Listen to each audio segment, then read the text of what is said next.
नमस्कार। आज हम लोग स्मृति के बारे में अध्ययन करेंगे। देखते हैं कि वह स्मृति से भी बहुत सारे क्वेश्चन बनते हैं। इसमें मुख्य देखें जहाँ जहाँ से प्रश्न बनते हैं उसी पे हम लोग फोकस करते हैं। देखिए स्मृति की कुछ परिभाषाएं आप देख लेंगे, फिर स्मृति के प्रकार, स्मृति के अंग, स्मृति के नियम।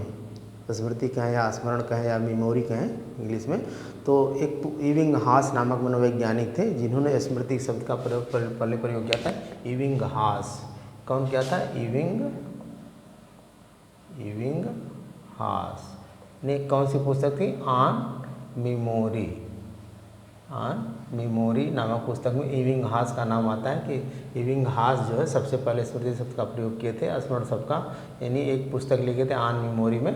तो ये भी आप याद रखेंगे। दूसरा है कि हम लोग आज देखेंगे स्मृति के अंग, पार्ट ऑफ मेमोरी, ये देखेंगे। तो सीखना सबसे पहले जो है स्मृति का पहला अंग होता है। सबसे पहले आपको याद करना है कोई चीज़, तो उस चीज़ को क्या करेंगे? आप सीखेंगे तब भी वह चीज़ जो है आपको याद होगी। तो स्मृति का पहला अंग है। ये कौन सा अंग है? पहला अंग है स्मृति का, ये पहला अंग है। ये पहला अंग है। और इसके बारे में गिलफोर्ड ने कहा था, अगर कोई चीज़ आपको याद हो गई तो समझ लीजिए आपने आधी लड़ाई जीत लिया। इसमें कभी कभी गिलफोर्ड जी का आता है कि अगर आपने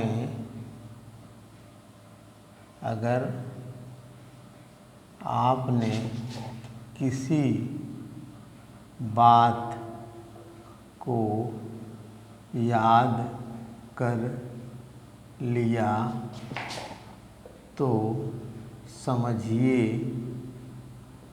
कि आधी लड़ाई जीत लिया। इस तरीके से अगर किसी चीज़ को याद कर लिया तो समझ लिया आधी लड़ाई आपने जीत लिया, गिलफोर्ड जी कहते हैं।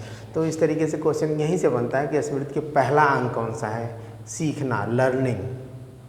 पहला अंग क्या होना? किसी चीज़ को आपको जो है याद करना है तो आपको क्या होना? पहले सीखना पड़ेगा। भाई सीखेंगे तभी ना उस चीज़ को सीख करके ही आपको याद हो। दूसरी चीज़ धारण करना, रिटेंशन करना, यानी आप सीख करके उसके अपने मस्तिष्क में सेट कर लेंगे, अपने दिमाग में उसको याद कर लेंगे। एक तरीके से बैठ जाएगी वो बात जो आपके चेतन मन से सीखेंगे और अचेतन मन में आकर के वो जो है आपके दिमाग में आकर के वो चीज़ें सेट हो जाएंगी, बैठ जाएंगी। तो उसको धारण, रिटेंशन कहा गया। क्या कहा? रिटेंशन, यानी धारण कर लेना अपने दिमाग में, अपने मस्तिष्क में उस चीज़ को जो बैठा लेना। दूसरी बात है पुनः स्मरण। पुनः स्मरण का मतलब कि उस चीज़ को, जो चीज़ आपने धारण किया, पहले तो सीखा है, फिर उसके अपने दिमाग में, उसके मस्तिष्क में आपने सेट कर लिया।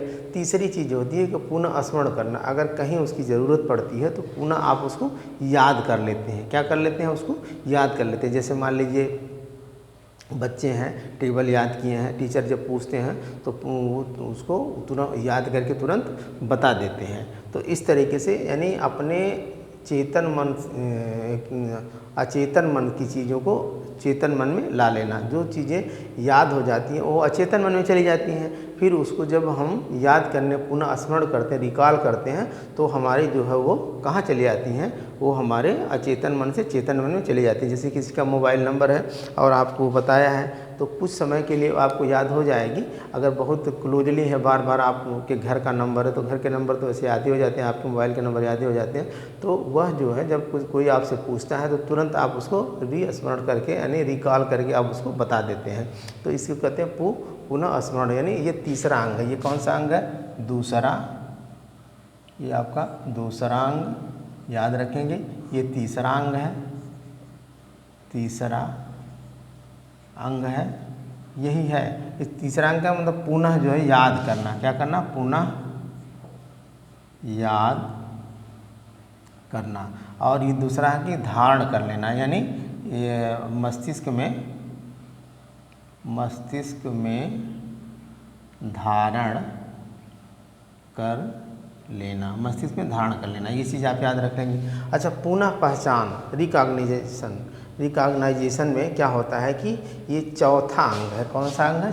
चार ही अंग होते हैं। स्मृति के कितने अंग होते हैं? 4 अंग। चौथा अंग है। चौथा अंग में इन्होंने कहा कि जो है स्मृति में आप पुनः पहचान लेंगे। जैसे किसी चीज़ को आप देखे हैं तो पहले भाई देखेंगे, फिर उसके बाद आपके दिमाग में वो बातें सेट हो जाएंगी, धारण हो जाएंगी, फिर उसके बाद आप स्मरण करेंगे, फिर उसके बाद जो है कोई बताएगा तो आप उसको पहचान जाएंगे कि हाँ आदमी ये फला आदमी है, इनका चेहरा है, या फला जानवर ऐसा है, या किताबों में आप कोई टॉपिक पढ़ रहे हैं तो उसको आप पुनः पहचान जाएंगे। बताने के बाद पुनः पहचान जाना, पुनः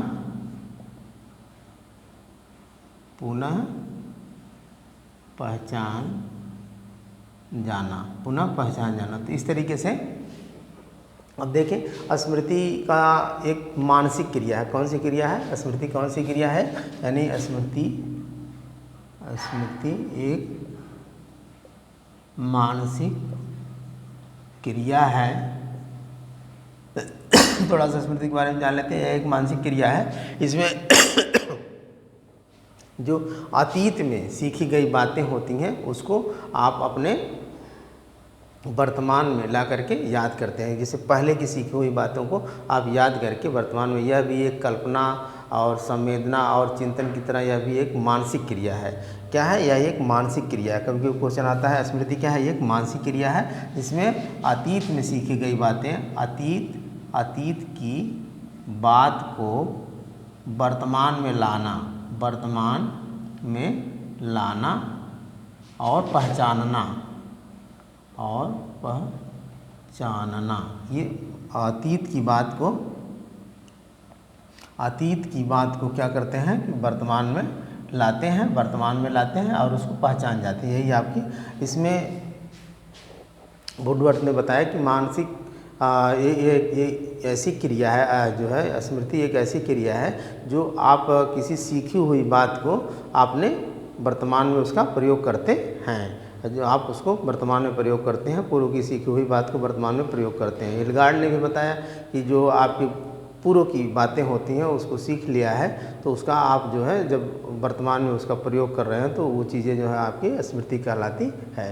तो इस तरीके से ये क्वेश्चन कहाँ से बनते हैं? सबसे पहले मेमोरी शब्द का प्रयोग किसने किया? इबिंगहास ने किया था। स्मृति के अंग में सबसे पहला अंग कुछ पूछेगा, पहला अंग कौन सा है आपका?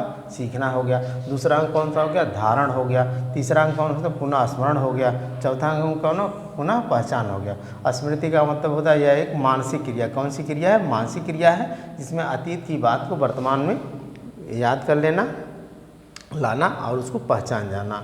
ठीक है। और इसमें सबसे इम्पॉर्टेंट है, गिलफोर्ड ने कहा था पहचानना क्या होता है कि अगर आप किसी बात को पहचान लेते हैं यानी याद कर उसको पहचान लेते हैं, यानी सीख लेते हैं, किसी बात को सीख लेते हैं, याद कर लेते हैं, किसी बात को सीख लिया, किसी बात को सीख लेना, समझिए कि आधी लड़ाई आप जीत लिए। किसी बात यहाँ सारी सीख लेना है, किसी बात को सीख लिया अगर है तो समझ लीजिए आधी लड़ाई आपने जीत लिया है। ये इंपॉर्टेंट गिलफोर्ड का इसमें कथन है कि अगर आपने किसी बात को सीख लिया है तो समझ लिया आपने आधी लड़ाई जीत लिया है। तो आज के लिए बस इतना ही। धन्यवाद।